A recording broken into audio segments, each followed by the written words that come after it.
ನೆಳ್ಳಾಗ ನಿಂತು ಮಾತಾಡಕತ್ತೀರಿ, ಬಿಸಿಲಾಗ ನಿಂತರು ಗೊತ್ತಾಕೈತಿದ್ರ ತಾಪ ಏನೈತಿ. ನಮಗೂ ಗೊತ್ತಾಗ್ತದೆ. ನಾನು ಗುರುಗಳಿಗೆ ಹೇಳಿದೆ, ನಿಮ್ಮನ್ನು ಬಿಸಿಲಾಗ ಕುಂದಿರಿಸಿ ನಾವು ನೆಳ್ಳಾಗ ನಿಂತಿದ್ದಕ್ಕೆ ಮೊದಲು ನಿಮಗೆಲ್ಲ ಕ್ಷಮೆ ಕೇಳ್ತೀನಿ ನಾನು.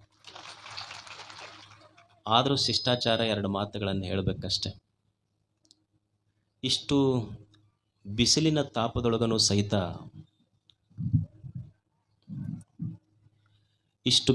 ತಾಪದೊಳಗನೂ ಸಹಿತ ಎರಡು ಶಾಂತಿಯ ಮಾತುಗಳನ್ನು ಕೇಳಬೇಕಂತ ಕುಂತಿರಲ್ಲ. ದೇವರಂದ್ರೆ ಎಲ್ಲಿ ಹೊರಗಿಲ್ಲ. ಈ ತಾಪದೊಳಗೂ ಸಹಿತ ಇಷ್ಟು ಹಸನ್ನ ಮುಖ ಇದೆ ಇಲ್ಲ, ಈ ಮುಖದ ಮೇಲಿನ ಕಳೆನೇ ನಿಜವಾದ ದೇವರು. ಇದನ್ನು ಬಿಟ್ಟರೆ ಎಲ್ಲಿ ದೇವರಿಲ್ಲ. ನಿಮ್ಮನ್ನು ನೋಡಿದ್ರೆ ಅಷ್ಟೇ ಸಂತೋಷ. ತಮಗೂ ಸಹಿತ ಶರಣಾರ್ಥಿಗಳನ್ನು ಸಮರ್ಪಿಸಿ, ಮನುಷ್ಯ ಅನಾದಿ ಕಾಲದಿಂದಲೂ ಸಹಿತ ನಮ್ಮಲ್ಲಿ ಒಂದು ಜಿಜ್ಞಾಸೆ ಇದೆ. ಏನು ಜಿಜ್ಞಾಸೆ ಅಂದರೆ, ದೇವನನ್ನು ಅರಿಯಬೇಕು, ಅನುಭವಿಸಬೇಕು, ಆನಂದಿಸಬೇಕು, ಆರಾಧಿಸಬೇಕು. ಸತ್ಯ ದೇವನನ್ನು ಜೀವನದ ಪರಮ ಉದ್ದೇಶ ಅಂದ್ರೆ ಸತ್ಯ ದೇವನನ್ನು ಅರಿಯಬೇಕು, ಅನುಭವಿಸಬೇಕು, ಆನಂದಿಸಬೇಕು, ಆರಾಧಿಸಬೇಕು. ಆನಂದದ ಆರಾಧನೆಯೇ ನಿಜವಾದ ಜೀವನ. ಜೀವನ ಅಂದರೆ ಏನಲ್ಲ, ಆನಂದದ ಆರಾಧನೆ ಇದು. ಜೀವನದೊಳಗೆ ಆನಂದ ತುಂಬಿತು ಅಂದ್ರೆ ಅದೇ ಆರಾಧನೆ. ಅದು ನಿಸರ್ಗವನ್ನು ನೋಡಿ ಎಷ್ಟು ಆನಂದ ಭರಿತವಾಗಿದೆ ನಿಸರ್ಗ. ನಿಸರ್ಗದಲ್ಲಿ ಕಾಣುವ ಆನಂದ ಮನುಷ್ಯನಲ್ಲಿ ಯಾಕೆ ಕೊರತೆ ಆತು?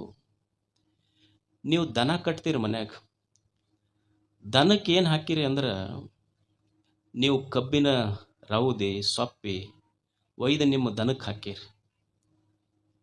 ಅದಕ್ಕೇನು ಹಾಕಿಲ್ಲ, ಕಬ್ಬು ಸಹಿತ ಹಾಕಿಲ್ಲ, ಬರೇ ರೌದಿ. ನೀವು ಹಾಕಿದ ಕಸ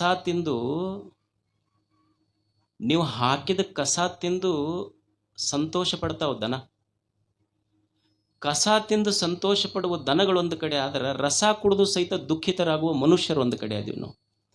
ಅವು ಕಸ ತಿಂದು ಸಂತೋಷ ಪಡ್ತಾವ, ನಾವು ರಸ ಕುಡಿದವ್ರು ಅಷ್ಟು ಸಂತೋಷ ಪಟ್ಟಿಲ್ಲ. ಕಬ್ಬಿನ ರಸನ ಕುಡಿತೀವಿ ನಾವು, ನಮಗಿಲ್ಲ ಸಂತೋಷ.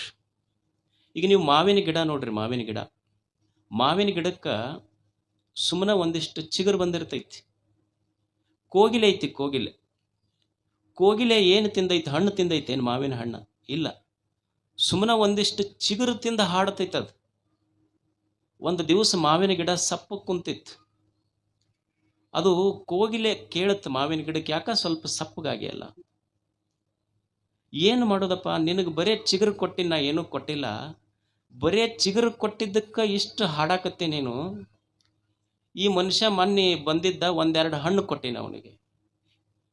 ಅಲ್ಲ, ಹಣ್ಣು ಕೊಟ್ಟರೆ ಏನು ತ್ರಾಸ ಆಯ್ತು ನಿನಗೆ? ಸಪ್ಪಗೆ ಯಾಕಾಗಿ ನೀನು? ಇಲ್ಲ, ನಿನ್ನೆ ಬಂದಿದ್ನಲ್ಲ, 2 ಹಣ್ಣು ಕೊಟ್ಟಿದ್ದೆ, ಇವತ್ತು ಲಾರಿನ ತಂದಿಂದರ್ಶನವ ನನ್ನ ಮುಂದೆ. ಇವತ್ತು ಬರೇ ಚಿಗುರು ಕೊಟ್ರ ಚಿಗುರು ತಿಂದ ಹಾಡುವ ನೀವೆಲ್ಲಿ? ಲಾರಿಗಟ್ಲೆ ನನ್ನುವ ಹಣ್ಣು ತಿಂದು ಮತ್ತೆ ನಂಬದಾಗ ಟೊಂಗೆ ಮುರ್ಕೊಂಡು ನಂಬದಾಗ ಕಾವು ಮಾಡಿಸಿ ನಮ್ಮ ಬುಡಕ್ಕನ ಪೆಟ್ಟು ಹಾಕುವ ಇವರೆಲ್ಲಿ?